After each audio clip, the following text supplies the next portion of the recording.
Ok, je te laisse commencer, Teresa, et j'interviens sur peut-être juste les slides d'après, je pense. Oui, tout à fait, pas de problème. Donc, bonjour à tous. Merci d'être là. Ça fait plaisir de voir des noms de personnes qu'on connaît et de découvrir des nouvelles têtes. Enfin, pas forcément les têtes, on va dire des nouveaux noms, parce que les têtes, voilà, c'est pas gagné. Merci de nous consacrer votre pause repas pour ce webinaire qui va être assez speed, hein, c'est assez intense. Donc, on va essayer d'être quand même clair dans nos propos. Donc, c'est un petit webinaire pour parler du X, une fois de plus, hein, parce que en ce qui me concerne, c'est la seule chose dont je sais parler correctement. Et aujourd'hui, on a décidé de le faire avec un de nos partenaires, qui est une société de e-learning et e-coaching qui s'appelle Upskill for IT. Donc, je vais passer la parole à Julien et Danka pour qu'ils nous présentent leur plateforme et du coup leur offre. Ok, super. Bonjour, c'est nous. Donc, moi, je suis Julien Manquois Québec, donc je suis le fondateur de Upskill for IT et Danka. Chef de projet, responsable marketing. Et du coup, j'accompagne Julien voilà, sur la mise en place de cette nouvelle entreprise depuis un peu plus de 6 mois, voire presque 1 an. Voilà. L'idée, c'est de vous présenter cette plateforme. Donc, aujourd'hui, on va parler effectivement du X. Mais c'est une thématique sur laquelle on va pouvoir organiser d'autres webinaires avec d'autres coachs formateurs sur différents sujets. Donc, c'est intéressant de prendre juste une petite minute en intro pour vous présenter la plateforme. Donc, en fait, on est parti d'une problématique sur laquelle aujourd'hui, il y a des solutions pour former des équipes sur des nouveaux sujets actifs quand vous êtes une équipe d'une dizaine de personnes. Mais c'est souvent beaucoup plus complexe quand on doit passer à l'échelle. Dans les grandes DSI, les grands groupes, qu'on doit accompagner plusieurs dizaines ou plusieurs centaines de personnes.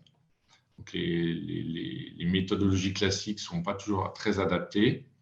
Et donc, on a voulu apporter un petit peu de valeur ajoutée et d'innovation sur la thématique. Pour faire simple, l'idée, c'est d'amener le meilleur du digital et de l'humain suivant les problématiques à traiter. Donc, souvent, il est nécessaire, quand on accompagne des sociétés, de garantir un niveau de connaissance le plus homogène possible au groupe qu'on va accompagner pour que ça soit vraiment efficient. Donc ça, c'est un petit peu souvent chronophage pour le formateur de répéter toujours les mêmes choses ou d'essayer d'accompagner un groupe qui a des compétences très hétérogènes. Donc, pour répondre à cette problématique, on propose du e-learning avec des outils d'interaction interactifs assez innovants et de validation des compétences avec pas mal de vidéos, justement. Donc ça, c'est vraiment la brique de base sur des thématiques assez variées dans le domaine de l'IT. Donc, on va trouver l'agilité, la gestion de produits, le product owner, les méthodologies, l'UX, donc qui est notre sujet du jour avec Teresa, mais également toutes les populations de développeurs, comment on accompagne les développeurs à mieux coder, à faire du clean code, etc., de la sécurité et autres. Après, le e-learning, on sait aussi que ça a ses limites dans le sens où s'il n'y a pas un accompagnement, un vrai coach derrière, les gens peuvent abandonner en cours de route. Et comme on est dans une approche B2B, ce n'est vraiment pas l'objectif, on veut vraiment garantir des résultats. Donc, une fois qu'on a passé ce petit profil de e-learning, on a accès à un coach qui est vraiment un expert dans votre domaine. Donc là, si on parle du X, par exemple, ça pourrait être Teresa ou des membres de son équipe, qui vont vraiment faire des ateliers avec les apprenants pour mettre en pratique sur leur projet à eux, donc soit sur des cas d'école, du storytelling, soit vraiment sur un cas entreprise. Là, c'est des formes d'ateliers de 2 heures, donc ce n'est pas trop chronophage. Et donc, avec chaque formation, vous pouvez choisir 5, 10, 15 ateliers pour vous accompagner. On essaie de mettre en place également un certain rythme, une fréquence pour garantir les résultats. Et la troisième brique, c'est un outil de gestion de bonnes pratiques qui est intégré via les coachs. Donc, les coachs peuvent utiliser cet outil et vous, en tant que société ou apprenant, c'est vraiment intégré dans le prix de l'accompagnement. Donc, il n'y a pas de licence de produit acheté en plus. Donc, ça va surtout concerner au départ les gens qui font du code, les développeurs ou du test automation. Mais à terme, ça peut également concerner l'UX, par exemple, où on va mettre toute la gestion des bonnes pratiques dans cet outil pour vraiment capitaliser dans le temps. Qu'est-ce qui se passe quand le coach est parti?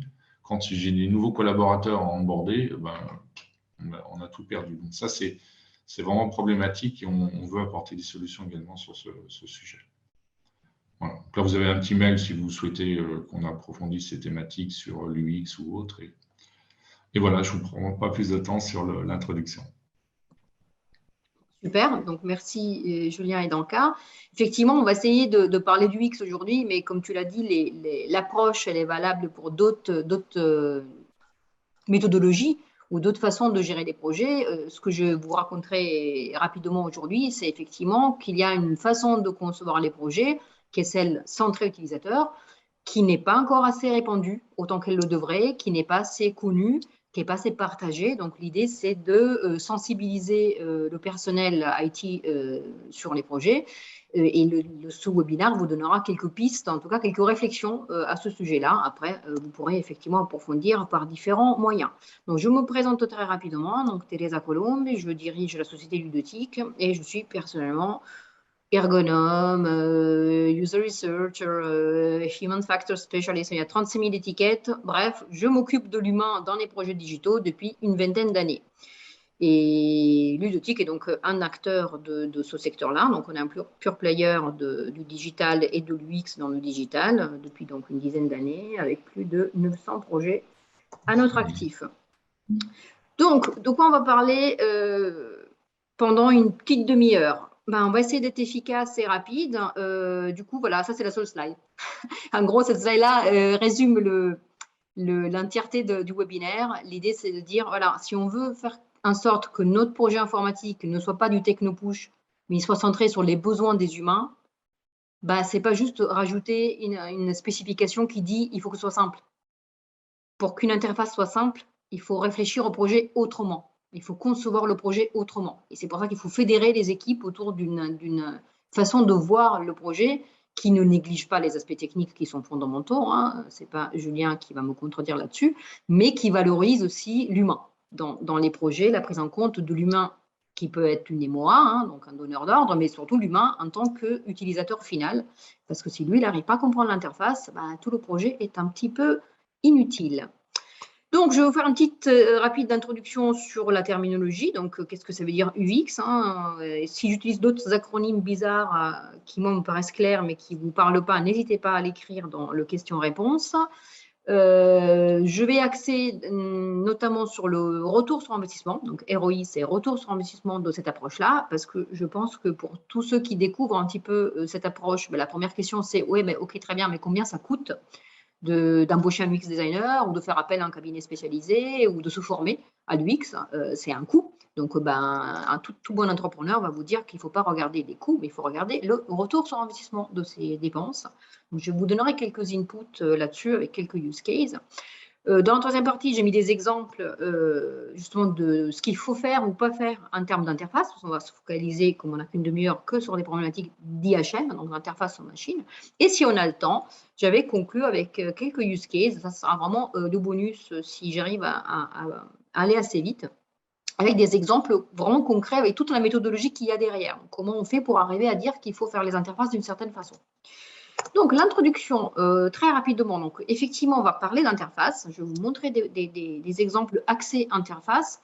Mais non, pour qu'une interface soit adaptée à un utilisateur, en fait, il y a tout un travail en dessous à faire. Un travail qui n'est pas visible, un travail caché, un travail de réflexion, un travail qui commence par la compréhension de qui sont mes utilisateurs, qui est mon public cible. Des jeunes, des moins jeunes, des pros, des particuliers, quelles sont leurs compétences informatiques, leurs attentes, leurs habitudes, leurs envies, leur pain point, ça c'est un mot qu'on utilise énormément dans notre métier. Donc, qu'est-ce qui ne va pas aujourd'hui dans les tâches qu'ils exécutent et comment on peut apporter des solutions aux tâches qu'ils exécutent. Et pourquoi il faut prêter autant d'attention à une pointe d'iceberg, qui est l'interface du projet, parce que les icebergs, ça vous coule des Titanic. Malheureusement, ce n'est même pas une question de budget. J'ai malheureusement vu des projets à plusieurs millions d'euros se casser la gueule. Tout simplement parce que personne n'avait pensé aux utilisateurs. On est concentré sur le code qui crée des challenges. Une fois de plus, ce n'est pas Julien et Danka qui vont me contredire là-dessus. Il y a des vrais challenges, il y a des vraies compétences à déployer, à manager, etc. C'est fondamental. Mais il n'y a pas que ça dans un projet informatique. Il y a les gens qui vont avec. Et si ces gens-là, on les laisse de côté, on finira par faire quelque chose qui est une prise de risque. Ça peut quand même marcher si on a de la chance. Mais il y a peu de chances que ça se passe bien par magie, on va dire.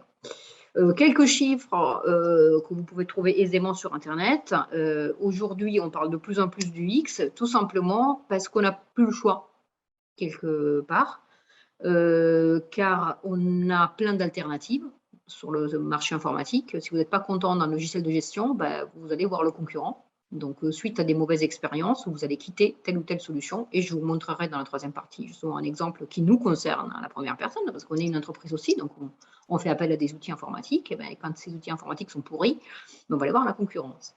Et pire encore, les réseaux sociaux vous donnent une caisse de résonance. Donc, si vous n'êtes pas content des solutions que vous utilisez, qu'elles soient dans le domaine pro ou perso, une fois de plus, les utilisateurs se font un malin plaisir à parler mal de vous. Donc, je vous montrerai un exemple aussi des dégâts qu'un bad buzz peut avoir sur votre business.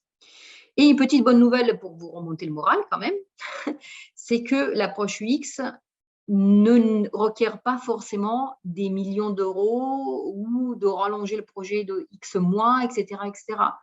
Parfois, un peu d'intérêt pour les utilisateurs finaux qui peut se concrétiser dans un petit test avec 5 participants peut vous permettre de voir déjà les gros problèmes, les choses vraiment bloquantes, les commentaires auxquels on ne s'attendait pas qui vous font dire « Ah ouais, là, on est en train de faire fausse route. Cette fonctionnalité-là, elle n'est pas comprise, elle n'est pas demandée, elle n'est pas nécessaire, elle n'est pas appelée de la bonne façon, par exemple. » Donc, un petit test avec quelques personnes, c'est une journée de travail, ce n'est pas non plus 6 mois de R&D. Hein. Donc, il ne faut pas non plus imaginer que c'est obligatoirement quelque chose de long ou cher, l'UX. Mais de tout ça, on va en reparler justement dans la prochaine partie. Donc, juste pour résumer un petit peu donc, de quoi on s'occupe, on s'occupe de l'humain dans les projets digitaux. Parce que figurez-vous qu'un projet digital, qu'il soit un produit, ou un service, ou une interface, ou un objet physique, etc., hein, comme un casque de réalité augmentée, ce n'est pas ça que l'utilisateur achète. L'utilisateur n'achète pas un produit. L'utilisateur, il achète l'expérience qu'il va vivre grâce à ce produit. Qu'elle soit une expérience ludique, qu'elle soit une expérience de travail, qu'elle soit une expérience de recherche d'informations. En tout cas, ce qu'il veut, c'est que ça se passe bien, en fait. Arriver à ses fins et pas perdre du temps à comprendre comment interagir avec l'interface qui est censée lui permettre d'arriver à ses fins. C'est là où il faut vraiment faire ce qu'on appelle un paradigm shift, donc un changement de paradigme pour, au lieu d'être centré sur la technologie, être un peu plus centré sur l'utilisateur face à cette technologie. Une petite slide pour définir du coup ce domaine d'intervention qu'on appelle le UX, hein, User Experience. Il y a plein de dimensions derrière et aujourd'hui on n'a vraiment pas le temps de les approfondir, mais il y a des cours pour ça. Faire un produit centré utilisateur, ça veut dire faire en sorte de s'assurer qu'il est utile, qu'il est utilisable, qu'il est accessible, qu'il est désirable, etc., etc. Donc c'est un vrai travail, il y a plein de dimensions à prendre en compte. Du coup, il y a des méthodologies spécifiques, il y a des experts qui peuvent mettre en œuvre ces méthodologies. Donc, une fois de plus, peut-être qu'avec beaucoup de chance et beaucoup de bon sens, vous allez arriver à faire quelque chose qui correspond à ces critères par magie. Maintenant, il vaut mieux éviter les risques et s'appuyer sur une méthodologie qui est là depuis plusieurs années et qui va permettre au projet d'éviter de se casser la gueule, tout simplement, parce que j'ai mis juste une petite slide qui, pour moi, est assez représentative de beaucoup de projets informatiques. Au début, on a plein d'envies, plein d'idées et plein de bonne volonté aussi. Hein. Néanmoins, l'enfer est pavé de bonnes intentions et souvent, à la fin du projet, on n'a pas le résultat escompté. Mais moi, ce qui m'intéresse le plus dans cette slide-là, c'est la dernière partie. Parce que quoi qu'on ait réussi à faire, qu'on ait réussi à faire la méga fusée ou qu'on ait réussi à faire une fusée moyenne, si ce n'est pas ça que l'utilisateur voulait, on a perdu du temps et de l'argent, quelque part. Donc, des fois, se rapprocher des utilisateurs, de leurs besoins, permet d'éviter de prendre des fausses pistes dans les projets. Et ce n'est pas moi qui le dis, c'est les cours de management de projet. Une des 3 principales raisons d'échec des projets informatiques est une mauvaise définition des besoins des utilisateurs. C'est excessivement dommage, mais c'est la réalité aujourd'hui. Du coup, comme je l'ai promis, je vais vous parler rapidement du retour sur investissement de cette dépense que est l'UX. Et malheureusement, on n'aura pas le temps de tout approfondir. J'ai mis quelques exemples. Il y a énormément en fait de Key Performance Indicators, donc d'indicateurs clés de performance, qui peuvent vous permettre de mesurer, d'apprécier l'intérêt de cette démarche dans vos projets. Si vous êtes orienté B2C, c'est côté vente ou côté pub sur les réseaux sociaux ou notes que vous allez avoir sur le store, que vous allez pouvoir mesurer l'impact de cette démarche. Si vous êtes côté B2B, il faudra voir plutôt les performances de vos utilisateurs ou des utilisateurs de vos clients en termes de clics, en termes d'erreurs humaines, en termes de coûts de l'erreur humaine, etc. Donc, on va voir quelques-uns de ces indicateurs sous la forme d'exemples. Et je vous invite, si vous voulez en savoir plus, à consulter l'infographie qui est au lien indiqué dans la slide, là, qui est une grosse infographie. Donc là, j'ai mis un petit extrait, mais c'est extrêmement intéressant parce que tout est sourcé. Donc, quand ils vous disent bon, on va éviter 50% de gaspillage de temps de dev, ben, c'est sourcé. Ils vous expliquent comment ils ont calculé ce pourcentage-là. Donc, l'UX, oui, elle en vaut la peine et il y a plein de travaux, notamment américains, hein, mais je pense que le parallèle est tout à fait possible et crédible sur le marché européen. Donc, il y a plein de travaux qui démontrent par A plus B comment arriver à capitaliser en fait sur cet investissement-là. Donc, j'ai mis quelques exemples. Comme je ne sais pas qui est connecté à ce webinaire, j'ai mis un exemple B2C et un exemple B2B pour que tout le monde puisse voir un petit peu le genre d'indicateur et de retour sur investissement qu'on peut attendre de la démarche. Commençons par l'exemple B2C.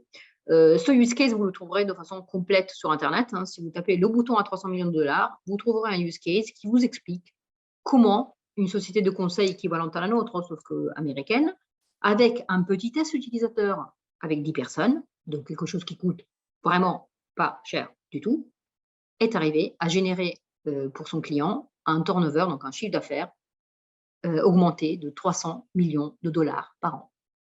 Le tout en enlevant un bottleneck, une étape dans le checkout d'achat du site e-commerce en question, parce qu'il s'agissait d'un site e-commerce, et une étape dans laquelle on obligeait les gens soit à se créer un compte, soit à se loguer à un compte existant. Et sans surprise, les visiteurs n'avaient pas envie de se créer un compte, mais pire encore, les clients avaient du mal à se connecter au compte parce que on a oublié le mot de passe, on ne sait plus quelle l'adresse mail on a utilisée pour se créer le compte. Bref, ça générait des pertes de temps, des frustrations et du coup, un bon pourcentage d'utilisateurs s'évaporait à cette étape-là au lieu de finaliser la commande. Donc là, on a déjà quelqu'un qui a des produits dans le caddie qui est en train d'essayer de payer. Donc, on est vraiment à un chouïa du client, de l'achat.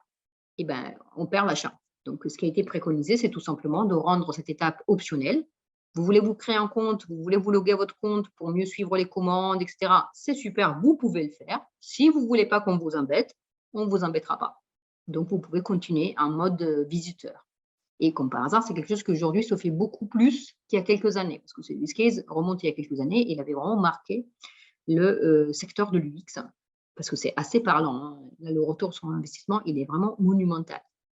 À une échelle plus petite, côté B2B, on a travaillé il y a quelques années pour une web app dans le domaine de la traduction semi-automatique. Donc, le business de cette société-là était de vendre des traductions pour des sites de type eBay, Amazon, etc. Donc, les sites qui vendent le même produit en plusieurs langues. Et ce travail de traduction est encore fait en partie par des humains. Il n'est pas complètement automatisé aujourd'hui. Il y a quand même un humain qui passe derrière. Et la plateforme en question faisait perdre du temps aux traducteurs, ne permettait pas, par exemple, d'accéder à des favoris ou d'accélérer et de faciliter leur travail au quotidien. Donc, on a fait un audit. Donc, la plateforme était existante. Donc, on est sur une intervention sur un produit existant. On a fait un audit avec des recommandations. Il faut bouger tel contenu, il faut renommer tel onglet, il faut faire telle ou telle modification. Ça a généré évidemment des coûts de modification du code, bien évidemment. Donc, il faut en tenir compte aussi, hein, si on veut calculer le retour sur investissement. Qu'est-ce qu'on gagne en dépensant ces 20 000 €? En gros, on gagne à peu près 1 minute par requête pour les traducteurs. Hein, donc, je ne rentrerai pas dans les détails des calculs, je vous laisserai consulter tout ça.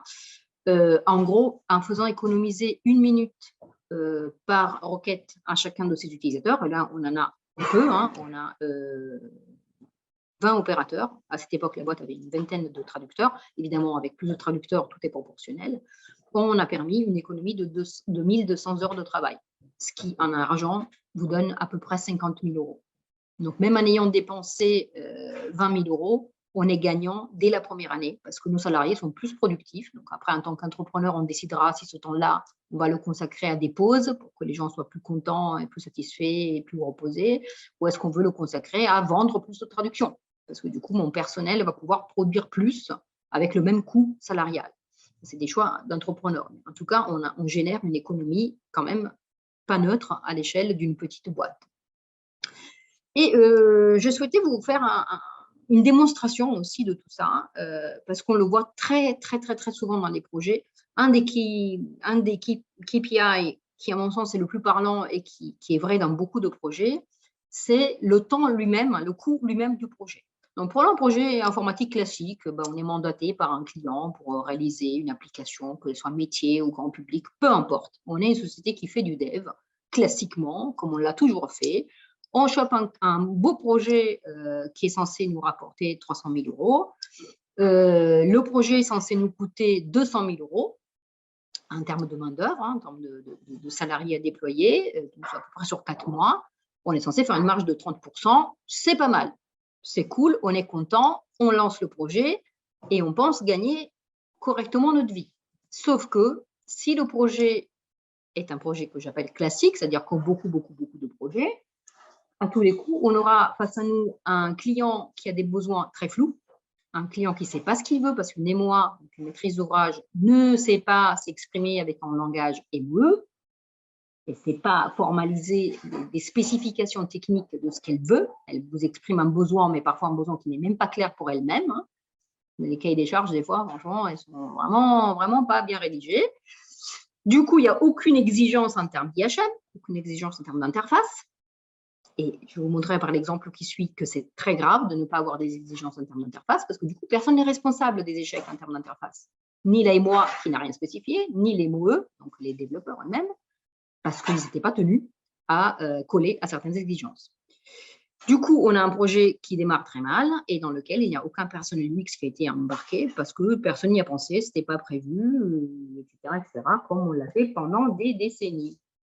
Le résultat des courses, du coup, c'est qu'on se retrouve, ça malheureusement c'est des choses que j'ai vues dans beaucoup de projets, avec 36 millions de meetings en plus, parce qu'on fait une proposition à l'EMOA, ils ne sont pas contents, mais ils ne savent pas dire pourquoi ils ne sont pas contents, ils vous renvoient la balle, vous revoyez votre copie, vous revenez avec un truc, ça ne marche toujours pas, et ça continue comme ça pendant des siècles. Et je vous ai calculé un coût de meeting moyen, en disant on a 5-6 personnes impliquées. Je ne compte pas le temps du client, qui ne va pas être content non plus de perdre du temps, un meeting impromptu à la dernière minute. Mais déjà, votre temps à vous, il est important. Et du coup, le coût des meetings additionnels n'est pas neutre. Et surtout, on va déraper. Hein, vous savez autant que moi, les projets informatiques souvent dérapent. Et ce dérapage génère des frais parce que vous continuez à payer votre équipe pour travailler dessus. Bref, je vous la fais courte. On se retrouve avec une marge nette de 0 €. Et encore, on est content. On n'a pas perdu de l'argent. Qu'est-ce qui se passe? C'est ce même projet, on l'approche différemment. C'est-à-dire, on met dans l'équipe des gens qui sont là pour dire aux clients, OK, vos besoins ne sont pas clairs, ce n'est pas grave. On va démarrer le projet avec des ateliers pour clarifier vos besoins, pour se mettre d'accord. Quelles sont vos cibles? Quels sont leurs propres besoins? Quelles sont les fonctionnalités qu'il faut mettre en œuvre? Quelles sont les priorités en termes d'interface? Quelle est l'architecture de l'information qui représente bien votre métier, votre business, etc., etc., etc. Avec cette approche-là, le projet va vous coûter plus cher, bien évidemment, parce qu'il va falloir impliquer 2 à 3 spécialistes UX. Donc, le coût du projet est plus important et les coûts des meetings également, parce qu'il y a du monde supplémentaire à intégrer. Néanmoins, on va codéfinir avec le client le périmètre du projet dès le départ. Donc, on n'aura pas de surprise sur ce qu'ils veulent et ce qu'ils ne veulent pas, parce que ça sera défini en début de projet. On va les aider à pondre des exigences en termes d'IHM très clair. On va les aider en faisant des maquettes d'interface pour qu'on soit vraiment d'accord sur il y a tant d'écrans, il y a tel contenu dans tel ou tel écran, les écrans fonctionnent comme ci et comme ça, il y a tel bouton, c'est un toggle, tel autre bouton, ça ouvre, enfin, bref, tout ce qui relève de l'affichage et de l'interaction machine.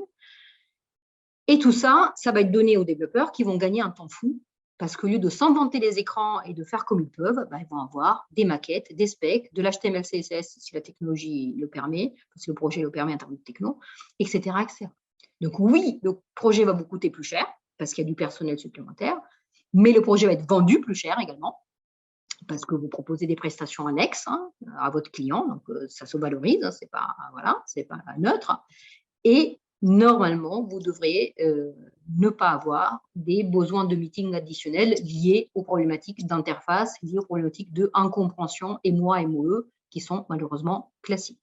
Donc, si tout se passe bien, en tout cas, côté UX, on ne va pas générer du temps en plus, on ne va pas générer des coûts supplémentaires et on ne va pas rallonger les délais du projet. Un exemple concret pour vous dire à quel point cela peut se réaliser dans la vraie vie, parce que ce que je vous raconte, ce n'est pas de la théorie, c'est de la vraie pratique. Il y a quelques années, Météo France a refondu son application mobile. Donc, jusqu'à 2012, elle avait cette gueule-là. Pas spécialement moderne. En 2012, il y avait déjà le flat design, donc elle n'était pas tout à fait dans les clous au niveau design. Néanmoins, elle faisait son taf, c'est-à-dire, elle vous donnait la météo, quoi. Donc, elle vous permettait de consulter directement la carte de France dès le premier écran et de soit utiliser le swipe, soit le menu pour changer la date et voir la météo de demain matin, par exemple. Elle faisait son taf. Et du coup, en novembre 2013, Météo France se lance dans une grande refonte d'interface. On voit clairement le mélange UX-UI, c'est-à-dire que là, ils sont partis sur quelque chose qui est effectivement dans les clous de l'époque en termes de design graphique, avec même une refonte du logo, avec des icônes refondues. Néanmoins, côté UX, cette version de l'application posait d'énormes problèmes. Là, on n'a pas le temps d'approfondir, c'est des choses qu'on traite de façon plus détaillée justement en formation, mais je vous donne juste 2 exemples. Il n'y a plus du tout les 2 systèmes de navigation qui étaient un peu moches, mais très très clairs et très très consensuels. Il y a un système de flèches. Une des 2 flèches fait l'heure, l'autre elle fait le jour. On ne sait pas laquelle fait l'heure, laquelle elle fait le jour, donc on perd du temps à naviguer dans les flèches. Et pire encore, l'architecture de la navigation a été refondue. Et là, on se retrouve dans un écran qui n'est pas le 3e. On a l'impression d'être dans le 3e bouton puisqu'il a l'air sélectionné. Pas du tout. Pas du tout. Ce bouton était différent. Le 3e bouton était différent parce que c'était un toggle, c'est-à-dire un bouton de type on-off qui affichait des contenus différents selon qu'il ait été cliqué 1 fois ou 2 fois. C'est un truc qui n'est même pas standard en termes d'interface. C'est un carnage. Et ça, c'est les notes au lendemain de la mise en ligne de l'app sur le store, sur le store Amazon, le store Apple. L'appli était bien avant, maintenant elle est plus jolie mais nulle. C'est plus du tout intuitif. Je vais la désinstaller. Mort de rire. L'idiot qui a pondu cette actualisation de l'ergonomie devrait être licencié sur le champ. Et ainsi de suite pendant 725 notes, avec une moyenne de 1,3. Je peux vous dire que je sais qui a fait ça. Je ne le dirai pas. Ça a été un carnage. Ça a été un carnage pour les responsables du projet, côté MOE. Ça a été un carnage chez Météo France, parce que justement, personne ne s'est senti responsable. Personne n'avait dit que la navigation doit être comme ci ou comme ça. Ça n'a pas été spécifié. Les MOA ne se sont pas en mesure d'émettre des préconisations et des obligations en termes d'interface. L'interface, ce n'est pas leur problème. Et les MOE, tout bêtement, la réponse, c'est voilà, vous n'avez rien dit, donc nous, on a fait comme ça nous paraissait bien. La recette s'est déroulée sans problème, donc pour nous, voilà quoi. L'appli répond aux besoins. Oui, mais quel besoin, en fait? Je reviens à ce que je disais tout à l'heure. Quel besoin? Un besoin qui était tellement mal défini et tellement flou qu'au final ne ressemble à rien. Et là, on se retrouve typiquement avec un gros souci budgétaire. Qui va payer la refonte? La refonte de la refonte. Qui va payer le rattrapage? Je vous laisse réfléchir là-dessus. Donc, je vais conclure le gros de ce que je voulais vous dire. Après, on va voir si on a le temps pour les use cases pratiques. Il est déjà 13h, mais je vais conclure avec quelques exemples juste côté IHM, justement, côté interface, parce que franchement, on trouve de tout et n'importe quoi sur Internet. Côté B2B et B2C, pareil, j'ai mis un exemple B2B, un exemple B2C pour que tout le monde ait quelque chose qui lui parle selon vos domaines d'activité. Là, on est sur l'interface Ryanair, donc quelque chose qui est censé être accessible à tout le monde. Réservation de billets d'avion. On bosse pas mal dans le domaine de la réservation de billets d'avion. Ça a l'air simple, et en réalité, c'est très, très compliqué. On en est à l'étape de sélection ou pas de l'assurance voyage. Et ben, figurez-vous que l'option pour refuser l'assurance voyage, elle est dans la liste déroulante du choix du pays de résidence. Deux choix possibles, soit c'est vraiment débile, ça a été codé par des gens qui ne réfléchissent pas du tout à l'utilisateur, soit c'est ce qu'on appelle dans notre jargon un dark pattern, c'est-à-dire un moyen de faire en sorte que l'utilisateur ne trouve pas l'option « je ne veux pas d'assurance » et qu'il finisse par sélectionner un pays et payer une assurance. Donc, dans les deux cas, soit on est des idiots, soit on est des malhonnêtes. Dans les deux cas, spoiler alert, je pense que vous allez perdre des clients. Parce que pour peu qu'une autre compagnie aérienne vous propose le même genre de voyage, je pense qu'il y a beaucoup de gens qui vont aller voir ailleurs. Parce qu'on n'a pas envie d'être pris pour des cons et on n'a pas envie de perdre du temps et voilà. Et on n'a pas envie de payer une assurance qu'on n'avait pas décidé de prendre. Côté B2B, voilà. Donc, j'utilise souvent cet exemple-là qui est une vraie interface d'un de nos clients pour dire ça, c'est le passé. Et souvent, les gens me disent, mais non, ça, c'est le présent. Il y a encore beaucoup de logiciels qui ressemblent à ça. C'est ce qu'on appelle dans notre jargon un clicodrome, c'est-à-dire une interface dans laquelle c'est celui qui clique le plus vite qui gagne, puisqu'il faut cliquer, cliquer, cliquer, cliquer, cliquer, cliquer. Là, vous n'avez pas moins de 7 fenêtres imbriquées les unes dans les autres, donc cette fenêtre modale, pour arriver à saisir un code postal. C'est un outil de travail, donc ne vous étonnez pas si les performances de vos salariés ou des salariés de votre client sont minables. Parce que là, clairement, voilà, le salarié va passer sa vie à cliquer pour entrer une donnée qui pourrait être entrée dans le système de façon beaucoup plus rapide et intuitive. Donc, côté B2B, clairement, les erreurs, les performances sont quelque chose de rédhibitoire et quelque chose qui va permettre du coup un gain en termes de retour sur investissement qui peut être très, très significatif. Donc, le dernier exemple que je voulais vous montrer, comme je l'ai dit tout à l'heure, c'est un exemple qu'on a vécu sur notre propre peau. Quand je vous disais que les gens se barrent puisqu'ils en ont marre de se coltiner des interfaces impossibles. Donc, j'ai caché le nom de la boîte parce que, voilà, je ne veux pas non plus faire de la mauvaise pub autour de moi. Ils sont mignons, ils sont gentils, mais voilà, ce qu'ils font est vraiment pas possible. Donc, c'est notre système actuel, on est en train de switcher justement, mais c'est notre système actuel de gestion des congés. Donc, je me logue, là, je suis loguée à mon compte, donc je me logue dans mon système de gestion des congés. J'arrive sur une page qui ne me dit pas quel est le solde de mes congés. Déjà, voilà, pas forcément la page d'accueil la plus utile de la planète, on va dire. On aurait pu, au lieu de mettre que des liens, mettre justement un dashboard. On fait énormément de dashboards depuis quelques années dans les projets informatiques. Donc, un tableau de bord qui me donne des informations utiles et pertinentes. Est-ce que j'ai un congé qui a été validé pour la semaine prochaine? Est-ce qu'il me reste un certain solde, etc., etc., etc.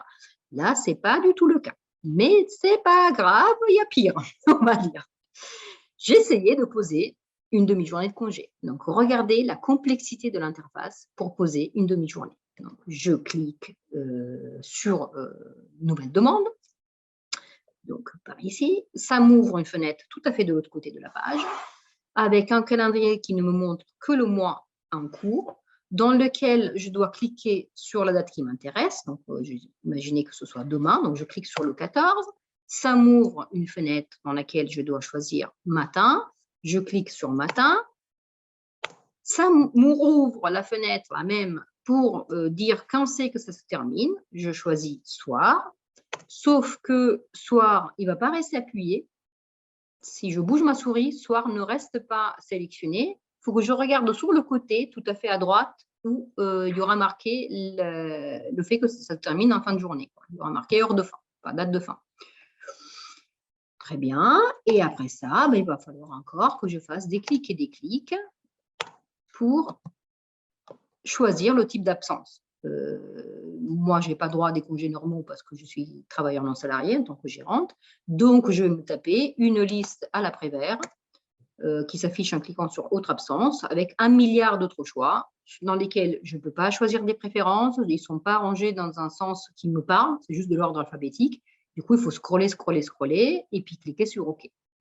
Donc, il y a une quantité de clics et une perte de temps qui est juste monumentale. Et on en avait marre d'entendre nos propres salariés, qui sont tous UX designers, râler contre ce genre d'outils. Parce que ils avaient raison, c'est pas possible. Et regardez au même moment qu'est-ce qui se passe par ailleurs. Pareil, je ne donnerai pas le nom, mais c'est une jolie petite boîte française. Ben voilà, ça c'est la même chose. Cahier des charges équivalent, interface de pose de congé.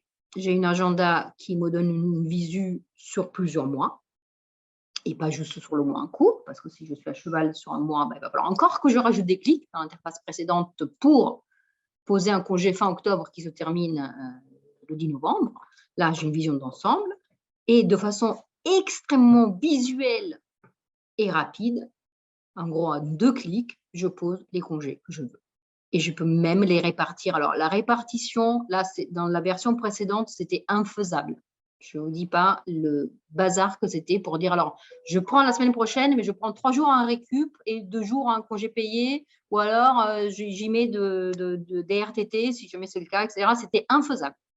Infaisable. Ici, je pose 3 jours et je peux dire, alors, sur ces 3 jours, il y en a un qui est ceci, un autre qui est comme ci, et un autre qui est comme ça.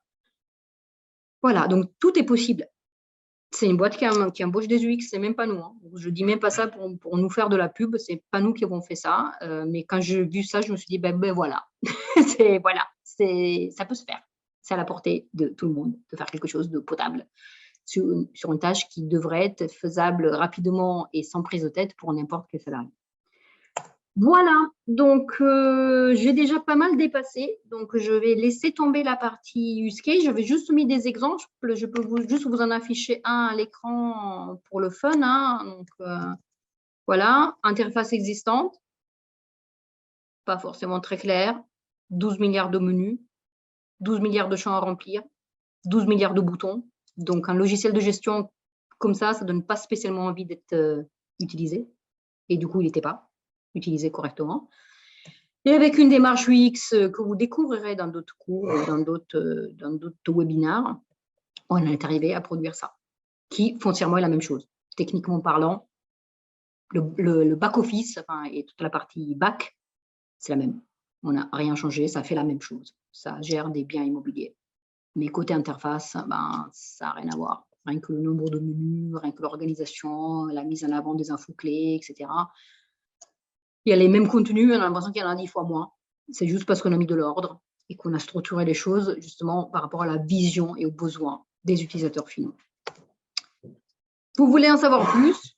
Comme l'a dit Julien, il y a moyen d'aller plus loin, surtout dans une démarche de partage de ces informations avec l'ensemble d'une équipe, parce que si c'est pour former une personne, c'est facile, il y a des cours qui existent. Maintenant, l'idée, c'est de partager ce genre de savoir au sein d'équipes beaucoup plus larges, parce que cette pratique-là, cette méthodologie-là doit être connue, au moins connue, pas forcément mise en œuvre, mais au moins connue par tous les acteurs d'un projet, les product owners, les scrum masters, etc., le marketing.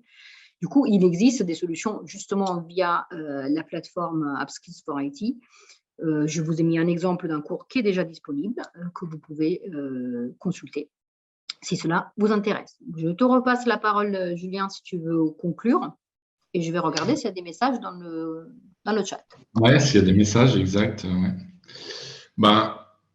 Je ne sais pas s'il y a est-ce qu'il y a des questions de certains participants ou pas Non, moi, je ne trouve pas dans le chat. Donc, soit… On n'en trouve pas non plus. Voilà, donc, du coup, soit tout le monde dort, soit j'étais tellement claire, mais alors tellement claire que voilà, c'est parfait. Merci beaucoup. N'ayez pas peur, hein. Vous pouvez poser des questions. Ah oui, s'il y a quelqu'un. Ah oui, il y a quelqu'un qui dit que c'était très clair. Bon, mais merci de confirmer cette hypothèse très flatteuse pour moi-même. C'est cool. Oui, merci pour cette présentation. Donc, effectivement, c'était assez intéressant. Puis, il y a pas mal de sujets à creuser. Il y a aussi, on voit qu'il y a des passerelles entre les problématiques de l'UX, de comment on crée, comment on conçoit un logiciel. Donc, après, dans l'IT, il y a des méthodologies comme le BDD où on essaie de créer des conversations entre les PO, les devs, les QA. Donc, on on peut dérouler pas mal de sujets, y compris trouver l'ensemble de ces thématiques sur le Skill Up, Skill for IT. Si certains d'entre vous souhaitent aussi proposer, sont experts dans un domaine, proposer des formations, ben, ils peuvent le faire aussi. Donc, ça marche dans les deux sens. Et puis, nous, on est dans une phase où on met pratiquement 1 ou 2 formations en ligne par mois supplémentaires.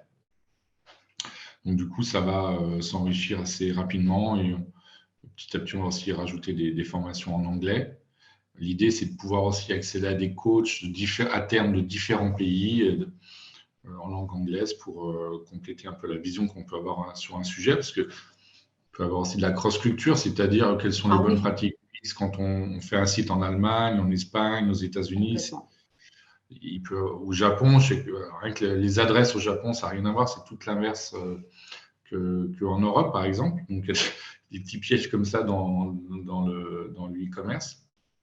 Ouais, des codes couleurs, je sais qu'il y a des codes couleurs. Voilà, ben, en Chine, le rouge, ça va être peut-être très intéressant, mal perçu dans d'autres pays ou vice-versa.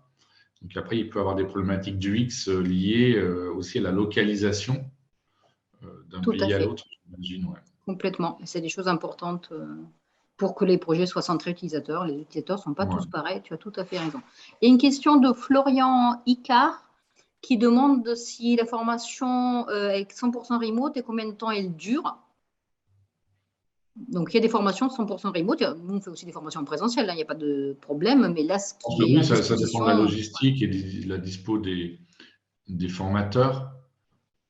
Effectivement. Après, ce qu'il faut voir, c'est que l'idée, c'est vraiment de faire de la diffusion de bonnes pratiques. Donc, que la formation, c'est juste l'étape de base. Et que ce qu'on préconise, c'est vraiment de partir sur le coaching associé. Le coaching peut se faire en visio, effectivement. C'est des petits ateliers de 2 heures, donc c'est assez simple. Et on peut réunir du coup des gens qui sont sur différents sites également. Oui. Florian demande également si on peut donner quelques conseils pour les next steps, hein, comment mettre en place les bases de l'optimisation UX. Pour moi, les bases, c'est effectivement déjà partager la bonne parole, faire en sorte que les gens qui participent à un projet soient conscients que oui, on va prendre du temps pour les utilisateurs, oui, on va poser des questions, oui, on va faire des maquettes, oui, et on va faire du design thinking parce que c'est comme ça qu'on s'assure du succès d'un projet. Donc déjà, ce qu'on fait pour un gros industriel français, on est en train de former plus de 2000 personnes sur 90 000 salariés. Donc, ça reste un petit pourcentage, mais quand même, on est en train de former 2000 personnes qui ne vont pas avoir vocation à faire de l'UX, ils vont avoir vocation à comprendre pourquoi dans les projets, il y a des gens qui s'appellent UX designers. Donc, c'est hyper important justement de partager ce savoir-là, d'avoir un socle commun de compréhension de ces enjeux-là. Et après, l'autre chose, à mon avis, qui est une petite base, c'est de commencer à suivre des formations côté IHM pur et dur. Parce que l'UX, c'est beaucoup plus large que l'IHM. Hein. L'UX, c'est la prise en compte des besoins, des attentes, des compétences informatiques. Ça peut aller très, très loin, l'UX. Mais une bonne partie des problématiques UX va toucher aux IHM. Et sur les IHM, il y a des conseils qui sont faciles. Les contrastes texte-fond, les alignements, les polices, les couleurs. Enfin, il y a plein de trucs qui sont compréhensibles par n'importe quel front-end ou même n'importe quel back-end, enfin n'importe qui, quoi. C'est vraiment du bon sens presque. Des choses vraiment qui sont pas compliquées à mettre en œuvre. Donc, on peut mettre en place des guidelines en interne et dire, voilà, les interfaces doivent suivre telle ou telle consigne parce que c'est comme ça qu'on sait que l'humain fonctionne. Si tel texte est trop petit, il ne va pas être lu. Si tel bouton n'est pas au bon endroit, les gens ne vont pas y cliquer, etc., etc. Donc, des cours orientés ergonomie et HM, il y en a plein sur le marché. Nous, on peut en faire via Upskill for IT, on peut en faire en direct. Il y a des organismes de formation spécialisés là-dessus, etc., etc. Ça sera déjà une première brique, largement insuffisante. On peut tester, c'est-à-dire souvent, il y a les concepts, la théorie, puis il y a la pratique. Donc, avant de commencer à développer, là, c'est des approches un peu communes qu'on avait eues avec Teresa, parce que nous, on travaille aussi côté All for Test sur les problématiques de test et test du X. Donc, vous faites votre maquette et on teste la maquette sur des utilisateurs cibles qui correspondent à votre cible de marché. Tu as tout à fait raison de le dire, effectivement. Une autre chose assez intéressante, des gens qui vont correspondre à vos utilisateurs en termes de pays, en termes de tranche d'âge, en termes de classe sociale, de métier ou de ce que vous voulez, de langue pratiquée. Et on voit comment les gens vont interagir avec votre maquette. On peut aussi faire ce qu'on appelle du A/B testing. Donc, pour une même page, on va faire 2 ou 3 designs et on voit les taux de conversion, quels sont les meilleurs. Exactement. Je sais que des fois, on change juste la couleur d'un bouton, sa taille, et on va avoir des taux de conversion qui changent assez rapidement. Donc, et comme je disais tout à l'heure, même avec 5 participants, ce qui est rien, ni en termes de temps, ni en termes de budget, on peut déjà valider ou pas des grosses hypothèses du style oui, les gens comprennent ou non, les gens ne comprennent pas du tout, ça passe pas, ça intéresse personne, etc. Donc, nous, on fait ça au quotidien et effectivement, la démarche de testing, elle est ancrée dans la culture informatique. Il suffit d'inclure dans le panel des tests aussi un tout petit peu de tests avec l'humain. Parce que la plupart des bugs… Test UX, ouais, même avant de commencer à développer, du coup, on Ah, mais développe clairement, exactement, des avant de scénarios développer. qui ne servent à rien. Ouais. Tout à fait, sur des maquettes, typiquement, parce que la plupart des bugs, ils sont entre le clavier et la chaise, si les développeurs sont bons. Tout à fait. Bon, c'est bien, on a tenu les temps, je pense. Donc sur les formations, effectivement, ça peut être des formations à titre personnel, vous pouvez payer en ligne ou financées par votre entreprise. Après, il faut juste demander un devis qui est généré. Et donc, Upskill est un centre de formation qui va être aussi validé Calliope. Donc, c'est des formations que vous placez dans vos budgets formation également. Et en tout cas, comme l'a dit Julien, n'hésitez pas à nous faire des retours sur la plateforme, est-ce qu'elle correspond à vos besoins? Parce que nous, c'est un pari qu'on fait de dire, voilà, les gens veulent de la formation à distance, de la formation accessible à plein de gens pour vraiment monter en compétences, pour capitaliser, etc. Donnez-nous des feedbacks. Est-ce qu'on est dans notre… Enfin, on est ergonome jusqu'au bout, donc on veut des feedbacks aussi sur cette offre-là. Ouais. Dites-nous si ça correspond à vos besoins, si on est dans le juste, ou s'il vous manque quelque chose, ou si c'est pas clair, etc. N'hésitez pas à nous écrire. Super. Merci à tous de votre présence et à bientôt. Merci infiniment et on va probablement mettre le webinaire en replay sur notre chaîne YouTube, oui. Donc on vous tiendra au courant. Il y a une chaîne YouTube Upskill for IT, donc vous pouvez vous inscrire à suivre les mises à jour et ça sera voilà. des premières vidéos de webinaire qu'on va mettre. C'est ça. Donc on communiquera le lien dès que possible. Bon appétit à ceux qui n'ont pas encore mangé et merci de votre participation. Merci, au revoir. Au revoir.